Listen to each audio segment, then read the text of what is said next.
One Question is brought to you by Turnkey Search, a top industry search firm since 1996.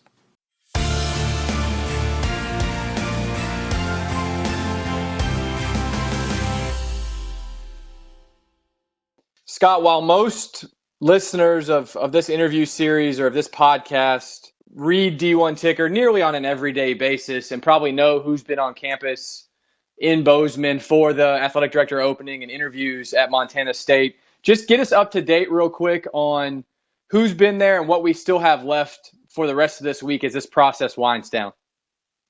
Well, it's been three real young guys, to be honest with you. When I say young, I'm talking probably early 40s, early to mid 40s. The first was deputy AD from University of Wyoming, Matt Wisenant. Brought a lot of good qualities to the table for them. And again, they said they've had over 60 applicants for this job, so they've chosen to bring 5 on campus. The second was on Tuesday. That was Utah's Kyle Brennan. He's the deputy AD down there for the Utes. And then on Wednesday, the search went to number 3, which was Christian Spears. He's the deputy AD at Eastern Michigan. There'll be another candidate on campus Thursday and one more on Friday. And I'm interested of your perspective. We've had a Wyoming administrator in town. We've had a Utah administrator in town. Is the Montana State fan base looking for an administrator from a brand name in the area, do you think? And certainly that would probably apply to Kyle Brennan from Utah and maybe Matt Wisenant from Wyoming. But is your feeling that the fan base would have a greater appeal to that type of individual who maybe has been at a Power 5 or a Group of 5 school?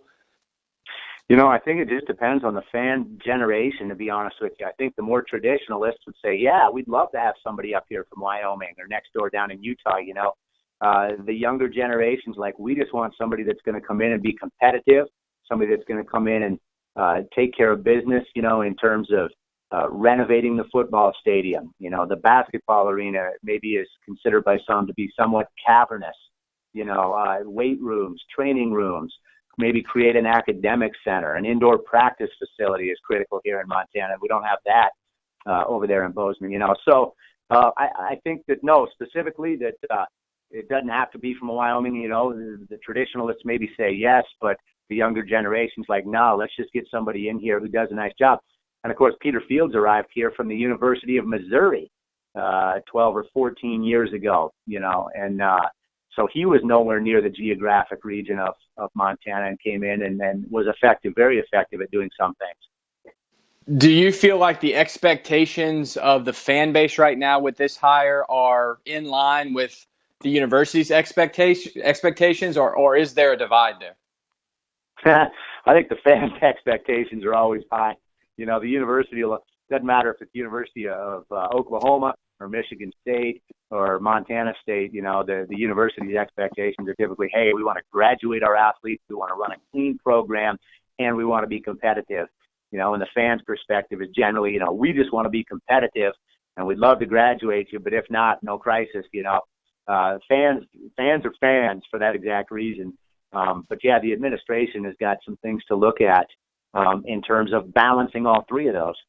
Peter Fields was at Montana State for 14 years, if memory serves me correct, from reading about this situation. What was it about Peter's leadership style that maybe President Cruzado and others are looking for in this new candidate that could be different from Peter's?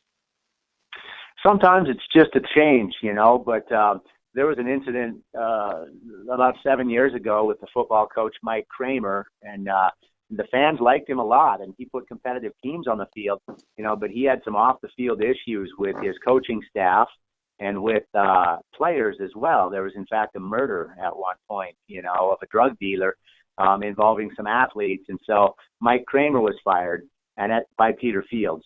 And at that time, a lot of the fan base thought that, you know, well, that was under your watch too, Peter Fields, so you probably should have gone with him. It should have been a package deal for the firing. And it didn't work out that way. So a lot of people were upset that Mike Kramer was let go. And then we come around to this season, you know, then they replaced him with a football guy named Rob Ash. And Ash was told to come in, clean up the program off the field, graduate players off the field, and be competitive, okay? And he did all three of those. In 9 seasons, he only had one losing year, and that was this past season. So he really did what he was asked to do. And the day after, a couple of days after the final game, that Monday morning, Peter Fields called him out of a team meeting and told Rob Ashe he was fired. And it was abrupt and sudden and really out of the blue.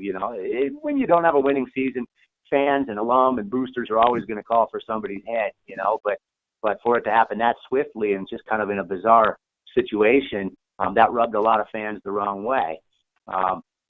And Peter Fields was still allowed to stay on board, though, at that time. And then he brings in his own new head football coach, a guy named Jeff Choate now.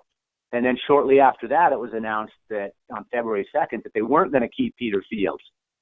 So that was just kind of an odd situation where they let him go, the football coach, then they keep Peter Fields, and they let him bring in a new football guy, but then they say goodbye to Peter Fields all of a sudden. So it's been kind of a bizarre, just kind of a bizarre twist in that sense.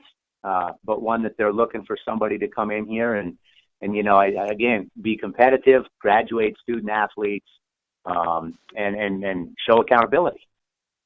Scott, characteristically, what type of leader fits best in the state of Montana or specifically for Montana State University? Well, somebody that's going to get out, shake hands, obviously a fundraiser, big fundraiser, but that's going to be across the board. I think any AD search, they want somebody in there that could go out and pound the pavement and get some bucks in here. The big deal with Montana State is that across the state, 3 hours away, you've got the University of Montana Grizzlies. And perennially in basketball and football, that's a school, especially in football, that just has been real successful routinely in the FCS playoffs, oftentimes in the NCAA semifinals, and several times playing for the national title, if not winning it. And they've got a stadium that seats over 25,000 there, and their fans are savage and passionate. And that's ultimately the measuring stick here, is that a lot of people want to, don't just want to compete with Montana. They don't want to match that intensity and that success. They want to beat it. There was a streak of football years for 16 straight that Montana State lost, and so that rubbed a lot of people the wrong way. And that was in the 90s, and carried over into the 2000s. But they want to be able to compete with and if not beat out the University of Montana. So they want a guy in there or a woman that's going to come in and be effective in that light. And that's today's One Question, brought to you by Turnkey Search, a top industry search firm since 1996. One Question is designed to give D1 Ticker subscribers valuable insights on how executive leaders in college athletics think about key issues on their respective campuses, in their departments, or within their leagues and conferences. One Question is brought to you by Turnkey Search, a top industry search firm since 1996.